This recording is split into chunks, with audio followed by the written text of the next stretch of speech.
Janturti, the emperor's camp. The sun hangs low over the Danube, casting long shadows across the Roman encampment. You can hear the distant murmur of 10,000 men settling into evening routines, the clatter of mess tins, the low rumble of conversation, the occasional bark of a centurion's command echoing across the wooden palisades. But here, in this simple leather tent pitched among the others, there is something approaching quiet. This is where we find Marcus Aurelius on a September evening in the year 171 of the Common Era. Not in the marble halls of Rome, not surrounded by the purple and gold of imperial ceremony, but here, on the edge of the known world, where the weight of an empire rests on shoulders that ache from more than just the day's ride. Perhaps you understand something of that weight, the kind that settles into your bones after another day of decisions that ripple outward, affecting lives you may never see. The weight of being the one others look to when the path forward isn't clear. The emperor's tent is remarkably modest. Canvas walls that flutter gently in the evening breeze, a simple wooden desk scarred from years of campaign use, a narrow cot with a single wool blanket. On the desk, scrolls lie partially unrolled, reports from distant provinces, requests for reinforcements, grain tallies that determine whether armies eat or starve. The kind of endless documentation that comes with building something vast and complex. Marcus sits at this desk now, still wearing the dust of the day's march. His beard, more gray than brown these days, catches the warm light from an oil lamp that flickers with each breath of wind through the tent flaps. At 51, he carries the particular exhaustion of someone who has learned that leadership is less about grand gestures and more about the accumulated weight of 1,000 small decisions made when you're already tired. Outside, you can hear the Danube itself, that ancient river flowing steadily eastward, indifferent to the human drama unfolding along its banks. The Germanic tribes gather somewhere beyond those dark waters. Tomorrow, or the day after, or next week, there will be another battle, another test of what he and his legions are building here on the frontier. But tonight, there is this moment of stillness. Caesar. A young voice breaks the quiet. A man barely past his 20th year pushes through the tent flap, carrying fresh papyrus and a small pot of ink. This is Lucius, the emperor's scribe, one of those bright young Romans who volunteered for frontier duty with dreams of glory, only to discover that most of empire building happens with a stylus rather than a sword. The dispatches from Carnuntum have arrived, Lucius says, setting the writing materials on the desk with practiced care. And General Pertinax requests an audience about tomorrow's advance. Marcus nods slowly, but doesn't immediately reach for the dispatches. Instead, he gazes toward the tent opening, where the last light of day filters through. You can see something in his expression. Not weariness exactly, but the look of someone taking a moment to find his center before diving back into the current. "Tell me, Lucius," he says quietly, "what do you see when you look at this camp?" The young scribe follows the emperor's gaze, taking in the orderly rows of tents stretching toward the river, the cooking fires beginning to dot the gathering darkness like earthbound stars. "I see. The army, Caesar. Our strength." "Yes," Marcus agrees, "but look deeper. What else?" Lucius considers this, his brow furrowing slightly. Perhaps he's wondering if this is some kind of test. In the distance, a soldier laughs at something his tent mate has said. Somewhere, a flute plays a melody that speaks of home and hearth, hundreds of miles away. "I see. Men far from their families," Lucius says slowly. "I see the weight of what we're asking of them. The emperor's eyes crinkle slightly at the corners. Not quite a smile, but something warmer than the stern mask he wears in public. Good.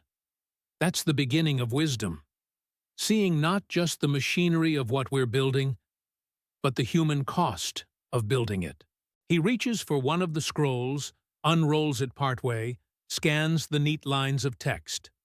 More numbers, more requests, more problems that require solutions he doesn't yet have.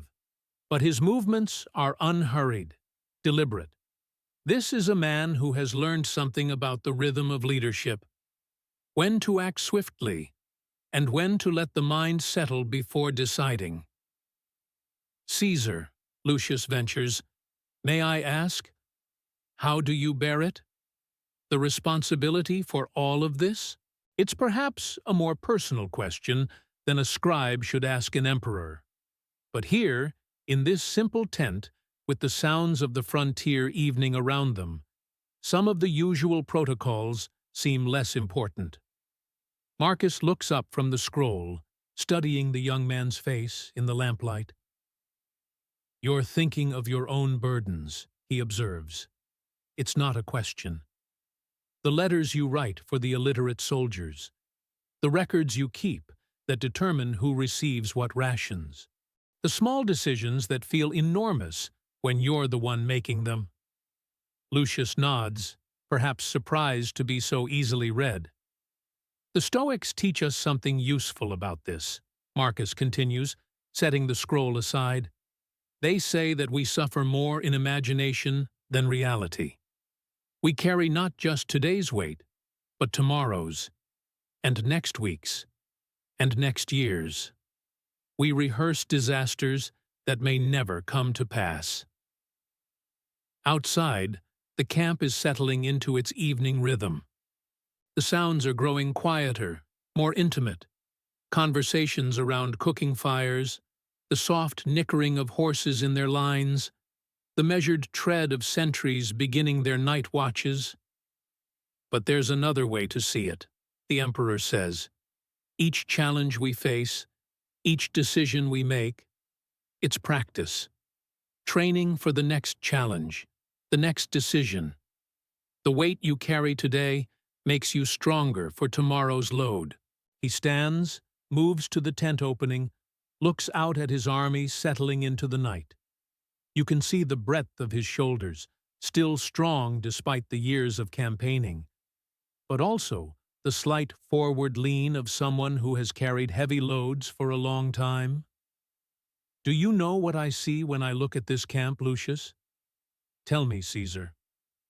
I see 10,000 men who trust that tomorrow's orders will make sense, who believe that the hardships they endure serve some larger purpose. That trust, that's the real weight. Not the tactical decisions or the supply problems or the diplomatic complexities. It's knowing that your choices ripple outward through all those lives.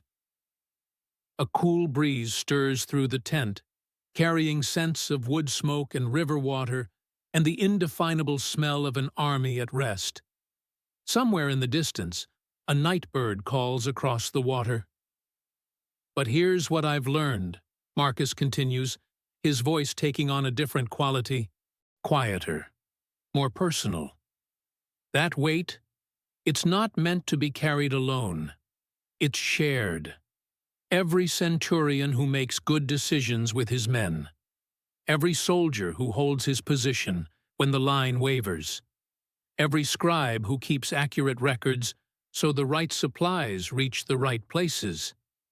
He turns back to Lucius, and there's something almost paternal in his expression. The weight you feel, it means you understand what you're part of building. That awareness, that sense of responsibility, it's not a burden. It's what makes you worthy of the trust others place in you.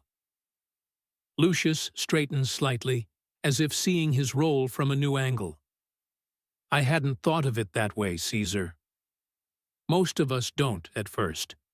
We see only our own small piece of the larger design.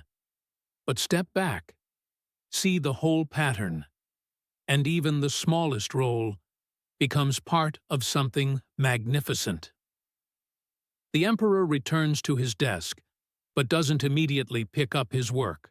Instead, he looks at the young scribe with something like affection. Now, about those dispatches from Carnuntum, and General Pertinax can wait until I've had time to think through tomorrow's challenges properly. Some decisions improve with a night's reflection. As Lucius prepares to leave, Marcus calls him back. One more thing. Tonight, when you lie down in your tent, don't rehearse tomorrow's problems. They'll be there in the morning, and you'll meet them with a clearer mind if you've let today's work go. The young man nods, understanding flickering in his eyes. He pushes through the tent flap into the gathering darkness, leaving the emperor alone with his thoughts and the endless murmur of the camp around him. Marcus Aurelius sits back down at his simple desk, but for a moment he doesn't reach for the scrolls. Instead, he listens to the river, to his army, to the vast frontier night settling around them all. Tomorrow will bring its own challenges, but tonight there is this: the quiet satisfaction of work done well, of trust honored, of finding wisdom in the very weight that sometimes threatens to overwhelm. And perhaps, just perhaps, there are lessons here for anyone who carries weight in the darkness, building something larger than themselves. The weight of command, the weight of an empire. It's not something you can simply set down at the end of the day, is it? Marcus Aurelius understood this perhaps better than any ruler who came before or after. Here was a man who never sought the purple, who would have been content with his books and philosophical discussions, yet found himself responsible for 60 million souls across 3 continents. Picture him now, in those quiet moments after our young scribe has departed for the evening. The oil lamp flickers against the tent walls, casting dancing shadows that seem to mirror the thoughts moving through the emperor's mind. Outside, the Danube flows on, patient, eternal, indifferent to the human struggles along its banks. But Marcus isn't indifferent. He cannot be.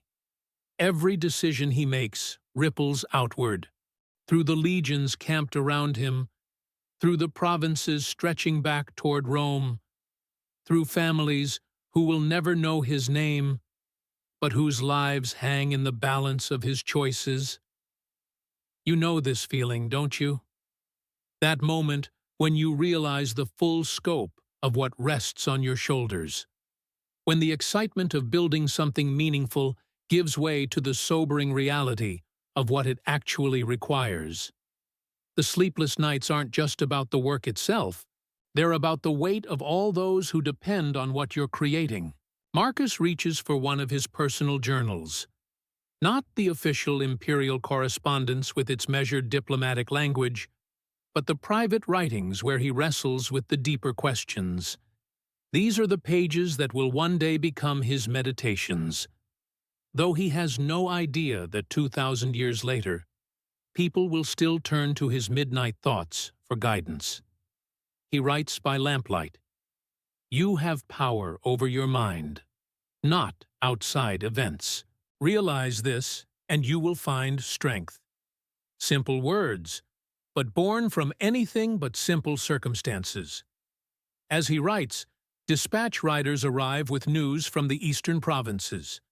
There are reports of Germanic tribes massing beyond the frontier. Supply lines are stretched thin. The treasury is always a concern when you're funding the defense of civilization itself. But notice what he doesn't do. He doesn't panic. He doesn't rage against the impossibility of it all. Instead, he pauses, breathes, and returns to his fundamental question: what can I actually control here? This is the paradox of leadership that every founder, every builder, every person carrying weight must eventually confront. The more successful you become, the more complex the challenges grow. The more people depend on you, the more impossible it becomes to guarantee their security. You can work 18-hour days, optimize every process, plan for every contingency. And still, there will always be factors beyond your control. Marcus understood this intimately. He was fighting what historians call the Marcomannic Wars, a series of conflicts that would define his entire reign. Tribes that had been peaceful for generations were suddenly pressing against Roman borders. The Antonine Plague had swept through the empire, decimating both civilian populations and military ranks. And here he was, a philosopher-emperor who had studied the art of living well, now forced to master the grim necessities of war. Young Lucius returns to the tent, carrying fresh parchment and ink. The emperor looks up from his writing, and for a moment the scribe sees something in those weathered eyes. Not weakness, but a profound awareness of the burden being carried. "Lucius," Marcus says quietly, "I want you to copy something for me. Not for the official records, but for anyone who might one day find themselves where we are now." The young man prepares his writing materials, wondering what wisdom the emperor wishes to preserve. Marcus begins to dictate, his voice measured and thoughtful. "The universe is change. Our life is what our thoughts make it. When you wake each morning, tell yourself, 'The people I deal with today will be meddling, ungrateful, arrogant, dishonest, jealous, and surly. But I have seen the beauty of good and the ugliness of evil, and have recognized that the wrongdoer has a nature related to my own." As Lucius writes, he begins to understand. This isn't just philosophy. It's practical guidance for anyone who must lead others through uncertainty. Marcus isn't pretending that leadership is easy, or that people are always reasonable. He's acknowledging the full reality, the difficult personalities, the impossible demands, the weight of expectations that can never be fully met. But he's also offering something else: perspective. You see, the emperor has learned something that every successful leader eventually discovers. The weight you carry, it's not actually about you. It's not about proving your worth or meeting everyone's expectations or achieving some impossible standard of perfection. It's about service. It's about recognizing that your role, however difficult, is part of something larger than yourself. The tent falls quiet except for the scratch of Lucius's pen and the distant murmur of the camp settling in for the night. 10,000 soldiers sleep under Marcus's protection.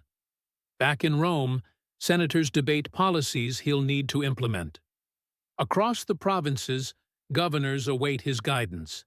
And somewhere beyond the frontier, tribal leaders make decisions that will determine whether tomorrow brings peace or bloodshed.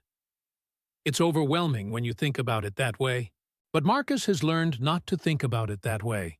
Instead, he focuses on this moment, this decision, this conversation, this single choice in front of him right now. "The best revenge," he continues dictating, "is not to be like your enemy." Lucius pauses in his writing, struck by the gentleness in these words. Here is a man preparing for war, yet speaking of restraint, of maintaining one's character even in the face of opposition. This is perhaps the most difficult aspect of carrying weight, maintaining your principles when everything around you seems to demand compromise.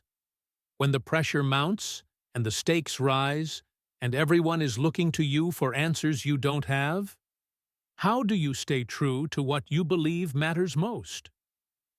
Marcus faced this challenge on an imperial scale. Every day brought decisions that could affect millions. Every choice carried consequences that would ripple through generations. And yet, he refused to let the magnitude of his responsibilities corrupt his fundamental commitment to wisdom, justice, and human dignity. You might think this made him weak, that in a world of realpolitik and brutal necessity, such principles would be a liability. But you'd be wrong. The Roman Empire endured through some of its darkest hours precisely because Marcus refused to abandon his values when they were most tested. Continue writing, Marcus tells Lucius. Waste no more time arguing what a good person should be. Be one. The simplicity of this strikes the young scribe like a physical blow. In all his education, all his study of rhetoric and philosophy, no one had ever put it quite so directly. Don't debate goodness. Embody it. Don't theorize about leadership. Lead. But what does this mean for someone carrying weight in the modern world? What does it mean when you're lying awake at 3 in the morning, wondering if you're making the right choices? If you're strong enough for what's required? If the thing you're building will survive the challenges ahead? It means this: your character is not determined by the size of your challenges, but by how you meet them. The weight you carry is not a burden to be resented, but a responsibility to be honored. And the sleepless nights? They're not signs of failure, but evidence that you understand what's at stake. Marcus sets down his stylus and walks to the tent's entrance. Outside, the camp stretches away into darkness. Thousands of men who trust him to lead them wisely. Beyond them, the Danube flows toward an uncertain dawn. And somewhere in that darkness, the future of Rome itself hangs in the balance. But he doesn't try to solve it all tonight. He doesn't rage against the impossibility of perfect knowledge or absolute control. Instead, he simply acknowledges what is, accepts what he cannot change, and prepares to act wisely within the sphere of his actual influence. That's enough for tonight, Lucius, he says softly. Tomorrow will bring its own requirements. But we've done what we can today. The young scribe gathers his materials, but before leaving, he ventures a question that has been troubling him. Caesar, how do you bear it all? The responsibility, the uncertainty, the knowledge that so much depends on decisions you must make without complete information? Marcus considers this for a long moment. When he speaks, his voice carries the weight of hard-won wisdom. I remember that I am not the first to carry such weight, nor will I be the last. Somewhere tonight, others lie awake with their own burdens, their own impossible choices, their own fears about tomorrow. We are not alone in this, Lucius. We are part of something larger, something that has endured before us and will endure after us. And perhaps this is the deepest truth for anyone building something meaningful in a world of uncertainty. You are not alone. The weight you carry, it connects you to everyone who has ever dared to build, to lead, to take responsibility for something larger than themselves. The sleepless nights. They are not your weakness, but your strength. They are evidence that you understand what matters. And in that understanding, in that willingness to bear the weight, you become part of something eternal. Echoes of meditations. The fire crackles lower now in Marcus's tent, casting longer shadows across the leather walls. Outside, the Danube whispers its ancient song, the same river that has witnessed countless empires rise and fall, countless leaders wrestling with the burden of command. Lucius dips his reed pen again, waiting. The emperor sits in contemplation, his weathered hands folded. When he speaks, his voice carries the weight of years, of decisions that shaped the lives of millions. Write this, Lucius. You have power over your mind, not outside events. Realize this, and you will find strength. The young scribe's hand moves steadily across the parchment. These words, they are not merely philosophy. They are born from the crucible of leadership, forged in the sleepless nights when Marcus lay awake, calculating grain shipments to distant provinces, weighing the lives of legions against the security of Rome. You know this feeling, don't you? The way responsibility settles into your bones, how every decision ripples outward, touching lives you may never see. Marcus understood this weight intimately. Continue, the emperor says softly. When you wake up in the morning, tell yourself, the people I deal with today will be meddling, ungrateful, arrogant, dishonest, jealous, and surly. His lips curve in the faintest smile. But I have seen the beauty of good and the ugliness of evil, and have recognized that the wrongdoer has a nature related to my own. Lucius pauses, looking up. Caesar, do you truly believe this, even of our enemies beyond the river? Marcus gazes toward the tent's entrance, where the night air carries the scent of wood smoke and distant rain. Especially of them, my boy. They fight for their homes, their children, their way of life. As do we. The conflict between us, it is not born of evil, but of competing needs, competing visions of what must be protected. This wisdom, it echoes across the centuries to reach you tonight. In your own struggles, in the difficult conversations awaiting tomorrow, in the weight of decisions that keep your mind spinning long after your body has surrendered to exhaustion. The tent's simple furnishings speak of a man who understood that true power lies not in luxury, but in clarity of purpose. A wooden camp chair, worn smooth by use. A simple table bearing maps and correspondence. A bronze oil lamp, its flame steady despite the night breeze that stirs the tent walls. Write this as well, Marcus continues. Very little is needed to make a happy life. It is all within yourself, in your way of thinking. How many nights had he reminded himself of this truth? When the reports came of plague spreading through the eastern provinces, when word arrived that his co-emperor Lucius Verus had died suddenly in the field, leaving Marcus to bear the full weight of empire alone. When the barbarian tribes pressed harder against the frontier, testing Rome's resolve. Lucius Verus, Marcus's adoptive brother, his partner in rule. They had been so different. Verus, the charismatic warrior who loved the pageantry of command, who could inspire troops with a gesture, a word. Marcus, the philosopher king who preferred his books to his throne, who saw duty as a burden to be borne with dignity rather than a prize to be savored. When news of Verus's death reached the Danube camp, Marcus had sat alone in this very tent for 3 days, not in mourning alone, but in contemplation of what it meant to suddenly carry twice the weight, to lose not just a brother, but the one person who truly understood the isolation of supreme command. He would have laughed at these writings of mine, Marcus tells Lucius quietly. Verus believed in action, in the moment. Why write about virtue, he would say, when you can simply live it? The emperor's voice carries both fondness and loss. Perhaps he was wiser than I. But you understand why Marcus wrote, don't you?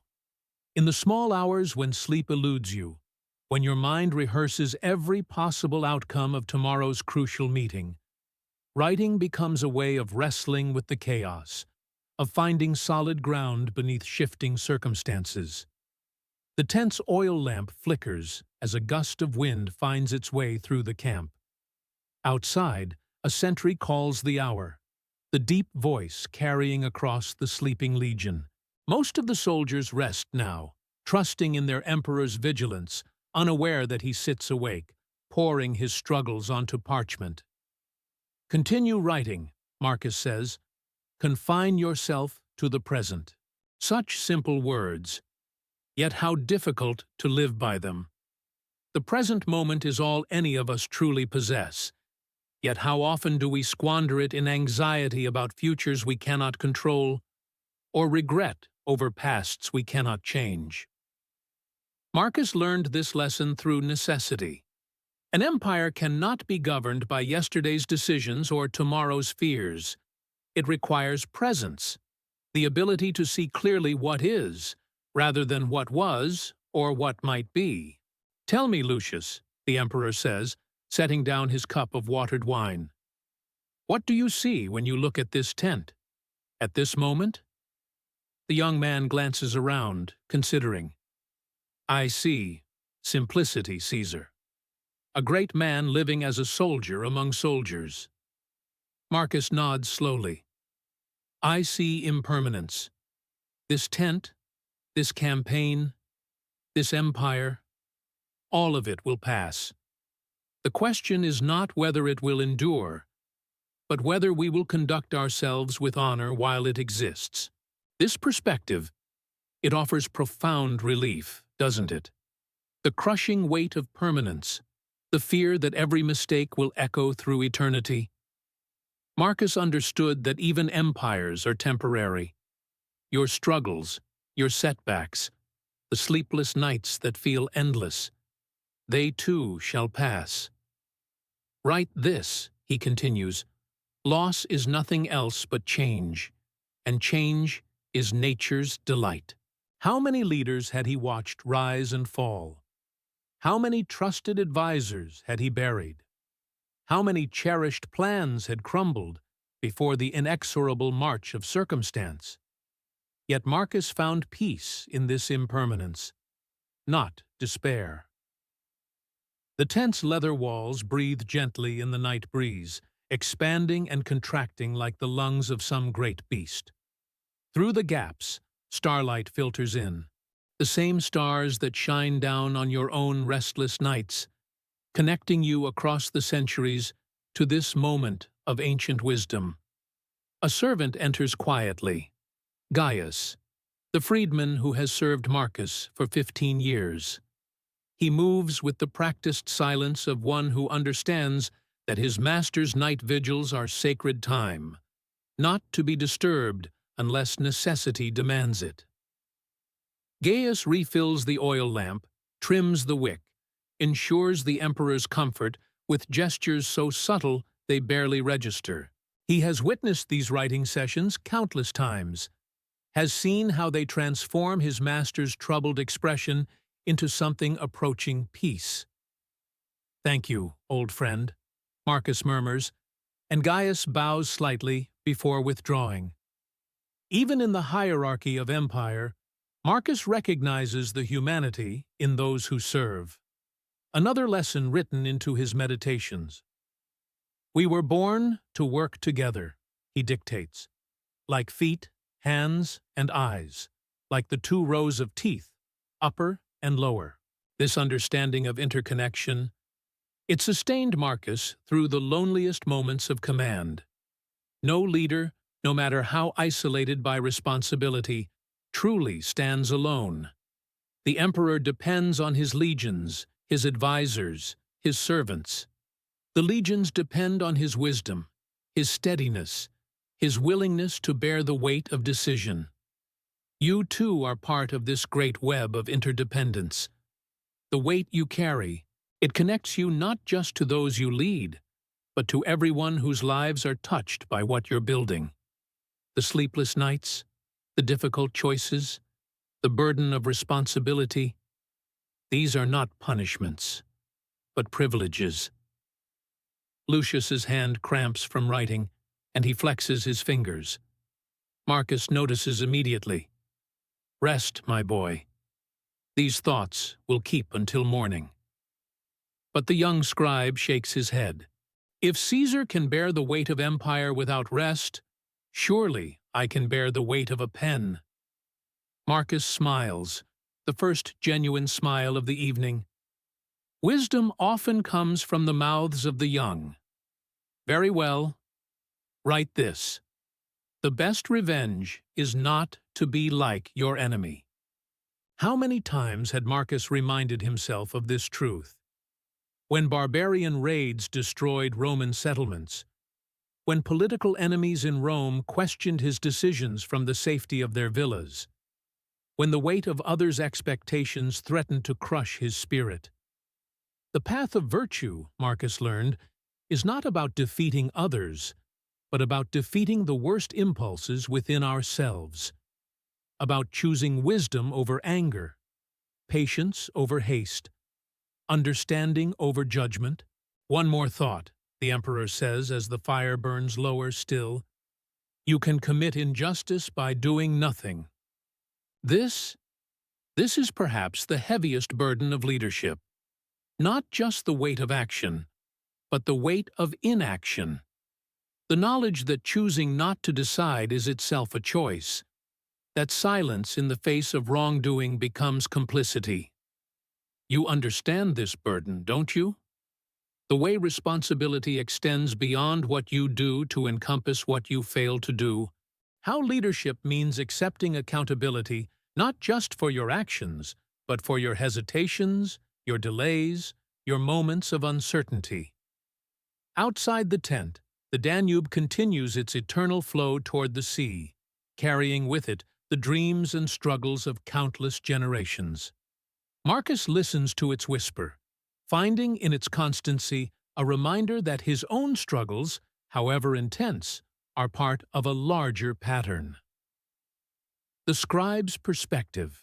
Lucius shifts slightly on his wooden stool, his writing tablet balanced carefully on his knee. The wax surface bears the impressions of countless words, thoughts that will outlive empires, though he cannot know this yet. His stylus moves with practiced precision, capturing not just the emperor's words, but their cadence, their weight. You know this feeling, don't you? The responsibility of being the one who records, who remembers, who ensures that nothing important is lost. In your world, it might be meeting notes that capture a crucial decision, or the careful documentation of a process that keeps your team aligned. The weight you carry includes this too: being the keeper of institutional memory, the one who notices what others might miss. Lucius has been with Marcus for 3 years now. He arrived as a young man from Alexandria, recommended by his rhetoric teacher for his quick hand and quicker mind. What he discovered was not the glittering court he had imagined, but something far more demanding and far more meaningful. The emperor's routine begins before dawn. Lucius hears him stirring in the pre-dawn darkness, sees the faint glow of the oil lamp as Marcus begins his morning reflections.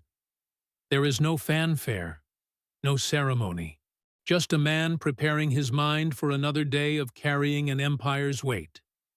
By the time Lucius has organized his writing materials, Marcus is already dressed, already thinking through the day's challenges. The morning pages, Marcus calls them, those private moments when he writes his own thoughts before the day's demands begin. Lucius has learned not to interrupt this sacred time. He understands, as you might understand, that some thinking must happen in solitude before it can be shared with the world. The relationship between them is complex, layered with the weight of hierarchy, yet touched by genuine respect. Marcus is demanding, not in the way of petty tyrants who bark orders, but in the way of someone who expects excellence, because the stakes are so high. When he dictates his philosophical reflections, he expects Lucius to capture not just the words, but their essence. Read it back, Marcus will say, and Lucius knows this is not about checking for errors. It's about hearing the thoughts spoken aloud, testing their weight against the ear. Sometimes Marcus will pause, shake his head, ask for a passage to be rewritten. That's not quite right, he'll say. The thought is there, but it needs clarity. You've been in similar moments, haven't you? Those times when you're trying to articulate a vision, a strategy, a difficult truth to your team. The frustration of knowing what you mean, but struggling to find words that carry that meaning clearly. Lucius has learned to read these moments in his emperor's face. The slight furrow of concentration, the way Marcus's fingers drum against his knee when he's searching for the right phrase. The young scribe has his own pressures, his own weight to carry. Every word he records might be scrutinized by future generations. Every decision about what to include, what to emphasize, what to capture in detail, these choices matter. He thinks sometimes about the historians who will come after, who will judge not just Marcus's words, but Lucius's faithfulness in recording them. There are moments of unexpected intimacy in their work together. When Marcus speaks of his struggles with his son Commodus, Lucius sees the emperor's careful mask slip slightly. The weight of fatherhood, of watching a child choose paths you cannot approve of. This is universal, timeless. Lucius, still young and unmarried, finds himself moved by the emperor's quiet pain. Leadership, Marcus dictates one afternoon, means accepting that those you care for most may disappoint you most deeply. The parent who builds something meaningful must accept that their children may not value what has been built. The founder who pours their life into a vision must accept that their successors may have different visions entirely. Lucius's stylus pauses for just a moment. He thinks of his own father, a modest merchant in Alexandria who had saved for years to send his son to Rome. What disappointments had his father swallowed? What dreams had he set aside to make Lucius's education possible? The daily rhythm of their work creates its own form of meditation. Marcus paces slowly as he thinks, his footsteps marking time against the tense wooden floor. Lucius learns to match his writing pace to this rhythm. Quick bursts when inspiration flows, patient waiting during the longer pauses when Marcus wrestles with a particularly complex thought. The mind, Marcus says during one of these sessions, is like a scribe's tablet. It can be written upon, erased, written upon again. But unlike wax, the mind retains traces of everything that has been written there. The leader's challenge is learning which traces to honor and which to ignore. Lucius finds wisdom in observing not just what Marcus says, but how he works through problems. When reports arrive from distant provinces, when generals request decisions about troop movements, when the endless stream of imperial business demands attention, Marcus approaches each issue with the same methodical care he brings to his philosophical reflections. He reads each document twice. He asks questions that probe beneath the surface of what's being presented. "What are they not telling me?" he'll mutter. And Lucius has learned that this is not paranoia, but wisdom. The recognition that every report carries the biases and limitations of its author. You know this challenge, don't you? The weight of making decisions based on incomplete information, of reading between the lines of what your team tells you, of knowing that everyone who brings you a problem has already filtered it through their own perspective. Marcus has taught Lucius to watch for these filters, to notice what questions aren't being asked. The scribe's role extends beyond mere transcription. He has become Marcus's external memory, the keeper of connections between ideas separated by days or weeks. Didn't we discuss something similar when we were considering the situation in Germania? Marcus will ask, and Lucius will flip through his tablets, finding the relevant passage, helping the emperor see patterns across time. This is its own form of service, its own weight to carry. Lucius understands that he is not just recording history. He is helping to shape it by making the emperor's thinking more coherent, more connected, more complete. The responsibility sometimes keeps him awake at night, staring up at the tense canvas ceiling and wondering if he has captured something important correctly. There are lighter moments too. Marcus has a dry sense of humor that emerges during their private sessions, observations about human nature that make Lucius smile despite himself. The senator who wrote this, Marcus says, holding up a particularly pompous letter, uses 3 words where one would suffice and says nothing where something is needed. Perhaps we should recommend him for the position of court poet instead. These glimpses of warmth remind Lucius that beneath the weight of imperial responsibility, Marcus remains fundamentally human. He notices when Lucius is tired, sometimes dismissing him early with instructions to rest. He asks about Lucius's family, remembers details about the young man's life that have nothing to do with imperial business. A leader, Marcus reflects during one of their evening sessions, must remember that those who serve them are not extensions of their will, but complete human beings with their own hopes, fears, and burdens. To forget this is to become the kind of ruler who destroys what he claims to protect. The relationship between them has evolved from formal hierarchy to something approaching friendship. Though both men are careful to maintain appropriate boundaries, Lucius has learned to read Marcus's moods, to know when the emperor needs solitude and when he benefits from conversation.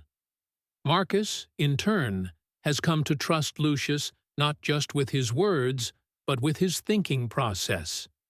The messy, uncertain work of wrestling with complex problems. As winter deepens along the Danube, their routine becomes even more important.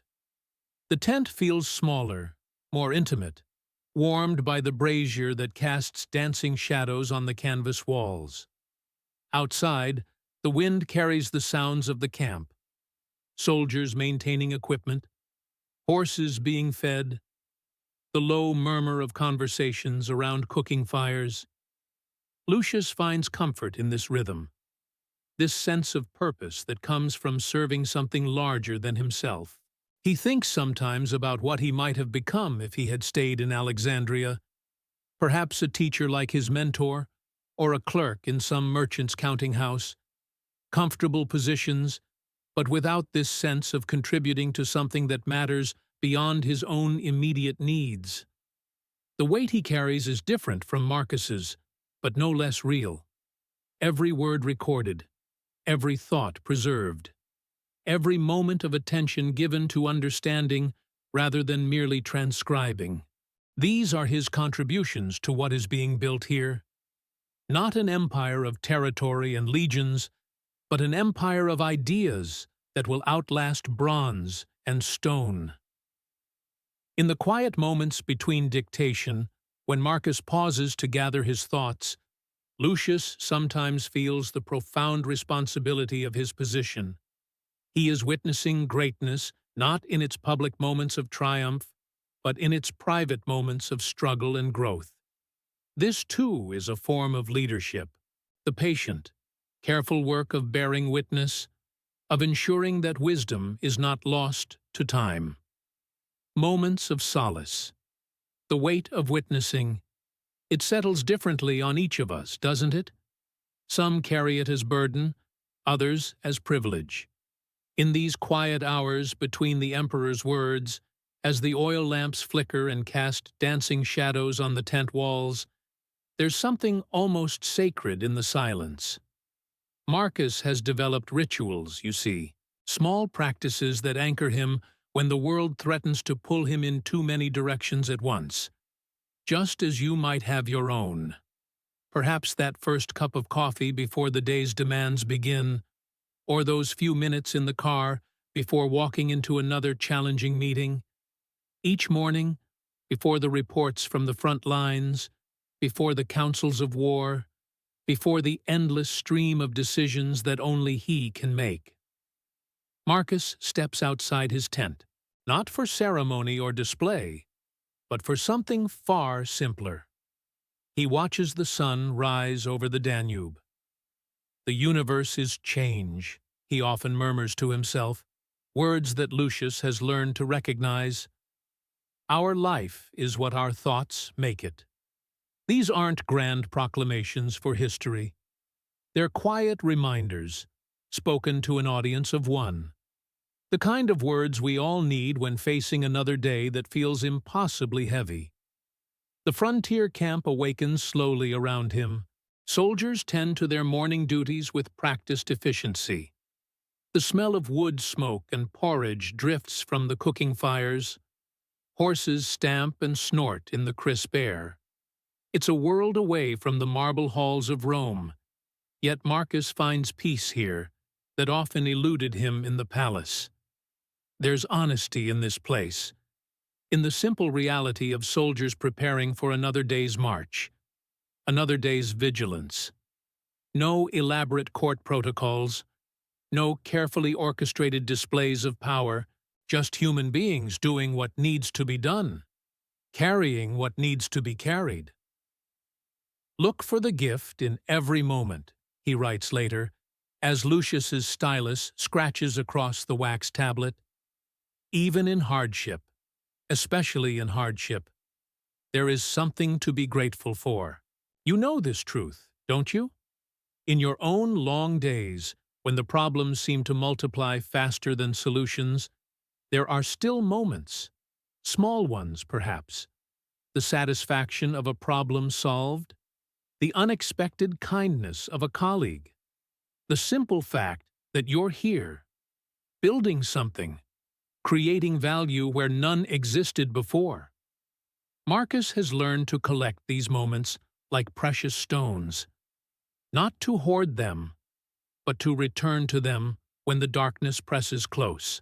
He speaks of them to Lucius with genuine wonder, the way morning mist rises from the river, how it transforms the familiar landscape into something mysterious and beautiful. The sound of his soldiers singing around their evening fires, voices carrying ancient melodies that speak of home and hope. Today I escaped anxiety, he dictates one afternoon, as rain patters against the tent roof. Or rather, I discarded it, because it was my choice. Anxiety was not imposed on me. It was something I chose to carry, and therefore something I could choose to set down. The words hang in the air between them. Lucius pauses in his writing, struck by the simplicity of it. Not the elimination of problems, but the conscious choice of how to carry them. Outside, the camp continues its daily rhythm. Sentries call the watch. Officers brief their units. Supply wagons rumble past, wheels creaking under their loads. The business of empire goes on, requiring countless decisions, endless vigilance. Yet here in this simple tent, there's an island of calm. Marcus's tent servants, Gaius and Titus, move quietly about their duties. They've learned his routines, anticipate his needs. When he returns from his morning walk, warm water waits for washing. His simple breakfast, bread, olives, watered wine, appears without fanfare. These men understand something profound about service, about creating space for what matters most. Good people exist, Marcus observes, watching Gaius carefully arrange scrolls on the campaign table. Not as exceptions to human nature, but as expressions of it.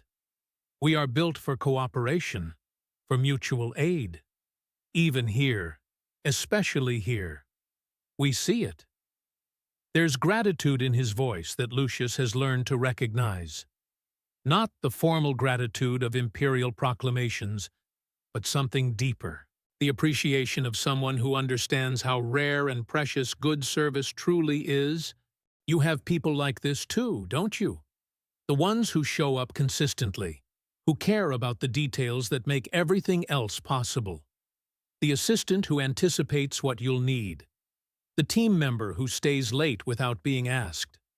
The partner who listens when you need to process another impossible day.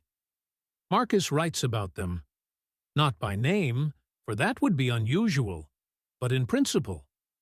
We were born to work together, he reminds himself, like feet, hands, and eyelids, like the 2 rows of teeth upper and lower. The metaphor makes Lucius smile as he transcribes it. Such a practical comparison for such a profound truth. We need each other. The weight we carry, it's lighter when shared, even when the ultimate responsibility remains ours alone. As afternoon fades toward evening, Marcus often walks the camp perimeter, not inspecting. His officers handle that, but observing, listening, staying connected to the reality of what he's asking these men to do. He stops at the medical tents, where wounded soldiers recover from recent skirmishes. No grand speeches, no imperial ceremony, just presence, a few quiet words, the simple acknowledgement that their sacrifice matters, that it's seen. Pain is inevitable, he reflects later. Suffering is often optional. We cannot control what happens to us, but we can control what we make of what happens to us. The wounded soldiers, they understand this instinctively. Lucius has watched them joke with each other despite their injuries, share their rations with newcomers, offer encouragement to those facing longer recoveries. They've found something unbreakable in themselves, something that pain cannot touch. Evening brings its own rituals. As the sun sets over the Danube, painting the sky in shades of amber and rose, Marcus often stands at the river's edge. The water moves constantly, never the same from moment to moment, yet always recognizably itself. Time is like a river, he murmurs, words carried away by the evening breeze. We cannot step into the same moment twice. Each instant is unique, unrepeatable, precious.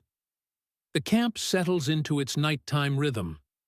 Cooking fires burn lower. Conversations grow quieter.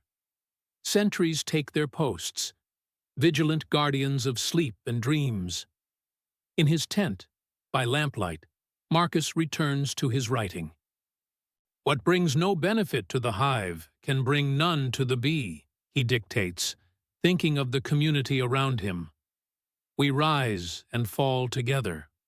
What serves the whole serves each part. Lucius writes carefully, aware that these words will outlive them both. There's something moving about watching a great leader struggle with the same questions that plague every human heart. How do we find meaning in difficulty? How do we maintain hope when the path forward is unclear? How do we serve something larger than ourselves without losing ourselves in the process? The answers, when they come, are often simpler than we expect. Not grand theories or complex strategies, but basic truths lived out in daily practice. Gratitude for what works. Acceptance of what cannot be changed. Commitment to what can be. As the night deepens and the last entry is recorded, Marcus often sits in contemplative silence, not planning tomorrow's campaigns or reviewing today's reports, just being present to this moment, this breath, this heartbeat. We are all leaves on the same tree, he has written. We share the same roots, draw from the same source. When one flourishes, all benefit. When one suffers, all are diminished. The tent servants bank the fires, arrange tomorrow's materials, withdraw to their own rest. Lucius caps his ink, cleans his stylus, prepares the day's tablets for storage. The emperor sits quietly, hands folded, eyes closed. In the distance, a soldier begins singing, a soft melody that speaks of home, of loved ones far away, of hope that tomorrow will bring them closer to peace. Other voices join, creating harmony in the darkness. Marcus listens and smiles. Here, in this moment, surrounded by the evidence of human goodness and resilience, he finds what he has always sought. Not the absence of problems, but the presence of purpose. Not the elimination of weight, but the strength to carry it with grace. This too shall pass, he whispers to himself, and this too is precious, because it passes. The words settle into silence, joining the countless other moments of solace that make the journey possible. Legacy and reflection. The silence stretches, gentle and complete, like the surface of a still pond at dawn. And in that quietness, something profound settles over the frontier camp. The recognition that what has been shared here, between emperor and scribe, between leader and witness, will ripple far beyond this moment. Marcus Aurelius does not yet know that his private reflections, these thoughts dictated to Lucius in the depths of night, will survive the collapse of empires. He cannot foresee that 2,000 years hence, other souls carrying invisible weight will find solace in his words. That future leaders, lying awake in their own darkness, will discover kinship with a Roman emperor who understood the burden of responsibility. But perhaps, in his wisdom, he senses it. Perhaps he feels the eternal quality of these truths he has been exploring, the way certain insights transcend their time and place, becoming lighthouses for all who navigate the storms of leadership and purpose. Lucius carefully sets down his stylus, his hand cramped from hours of writing. He looks at the pages before him. Words that began as a simple exercise in recording his emperor's thoughts, but have become something far more precious. A map of the human spirit under pressure, a guide for carrying weight with grace. "My lord," Lucius says softly, "these reflections, they feel different from your other writings, more personal." Marcus nods slowly, his eyes still fixed on the dying embers of the brazier. "Perhaps because they come from the deepest place, Lucius. Not from the emperor addressing his subjects, but from one human being speaking to another about what it means to endure, to build something meaningful in the face of uncertainty." The young scribe understands. He has witnessed his emperor's struggles, seen the weight that bends even the strongest shoulders. But he has also seen something else. The way Marcus transforms that weight into wisdom, that burden into compassion. "Will you continue these reflections when we return to Rome?" Lucius asks. "I think," Marcus says carefully, "that these thoughts will continue as long as the weight continues, as long as there are decisions to make, people to serve, challenges to meet with dignity." He pauses, considering. The practice of examining one's own mind, it becomes like breathing after a while, essential for survival. Outside, the Danube flows on in its ancient rhythm, carrying the melted snows of distant mountains toward the sea. The river has witnessed the rise and fall of countless civilizations, the dreams and struggles of millions of souls. It will outlast this Roman camp, this empire, these particular human concerns. Yet somehow, this eternal perspective brings not despair, but comfort. For Marcus has learned to see himself as part of this great flow, not fighting against the current of time and change, but moving with it purposefully, adding his own small contribution to the vast river of human experience. "The things we build," he says to Lucius, his voice barely above a whisper, "they are not meant to last forever in their original form. The roads we construct will crumble. The laws we write will be rewritten. The institutions we strengthen will eventually transform beyond recognition." He shifts in his chair, and there is no sadness in his movement, only acceptance. But the spirit behind the building, the intention to serve something greater than ourselves, that endures. It passes from one generation to the next, like a flame lighting other flames. Lucius feels the truth of this in his bones. He thinks of his own small role in preserving these thoughts, in bearing witness to this moment of vulnerability and wisdom. He may be just a scribe, but he is part of something larger, a chain of human connection that stretches backward to the philosophers who shaped Marcus, and forward to souls not yet born who will need these same truths. The emperor rises slowly, his joints stiff from the long evening of reflection. But there is lightness in his movement too, the relief that comes from having spoken what needed to be spoken, from having examined the contents of his heart and found them worthy. "Thank you, Lucius," he says simply, "for listening, for recording, for understanding that sometimes the most important work happens in quiet moments like this." The scribe bows, but Marcus places a hand on his shoulder, stopping the formal gesture. "We are fellow travelers," the emperor says, "each carrying our portion of the weight, each contributing to what we're building together." As Marcus prepares to retire to his sleeping quarters, he pauses at the tent opening. The night sky stretches vast and star-filled above the camp, the same sky that has witnessed every human struggle and triumph, the same constellations that shone on the first leaders who wrestled with impossible decisions, who lay awake wondering if they were equal to the trust placed in them. "The weight you carry," Marcus says, speaking now not just to Lucius, but to all who will inherit these reflections, "it is not a burden to be escaped, but a privilege to be honored.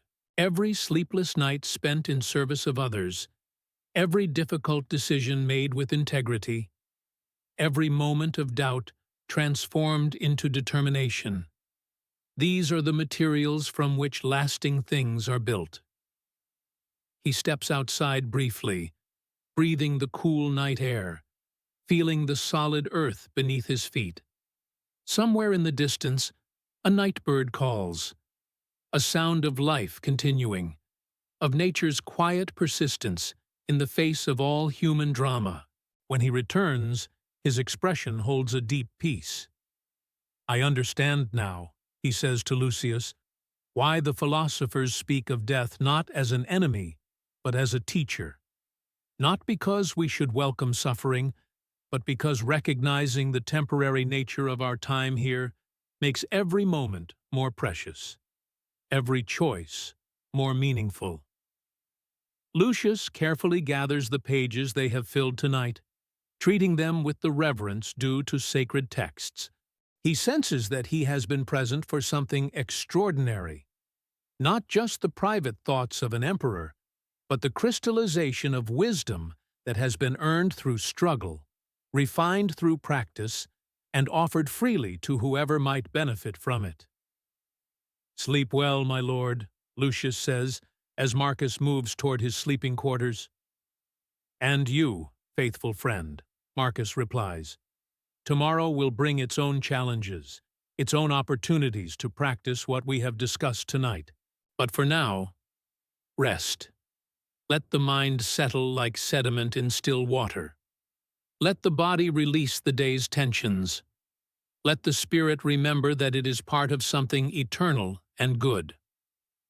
As the emperor disappears into his private quarters, Lucius remains for a moment with the pages of reflection.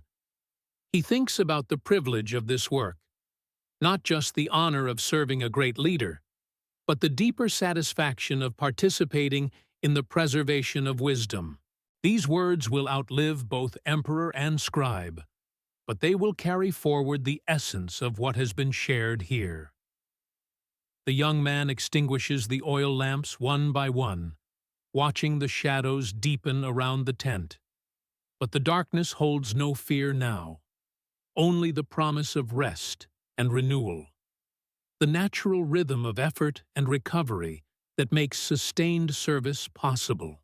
Outside, the Danube continues its patient journey toward the sea, carrying with it the reflection of stars, the whispered prayers of soldiers on watch, the dreams of leaders and followers alike. The river knows what Marcus has learned. that true strength comes not from fighting the current, but from finding one's proper place within the larger flow, contributing one's unique gifts while accepting the support and wisdom of the whole. In his sleeping quarters, Marcus Aurelius lies down with the satisfaction of work well done, not the external work of governing an empire, though that continues, but the internal work of understanding his own mind, of transforming experience into wisdom, of finding peace within the storm of responsibility. His breathing slows, his muscles relax, his thoughts settle into the quiet rhythms that prepare the soul for rest, and the mind for dreams that heal and restore and prepare the spirit for tomorrow's service. Knowing that what has been built here in these quiet hours of reflection will endure long after the last torch has been extinguished and the final page has been written, flowing like the eternal river toward shores not yet imagined, but already blessed by the intention to serve something greater than oneself.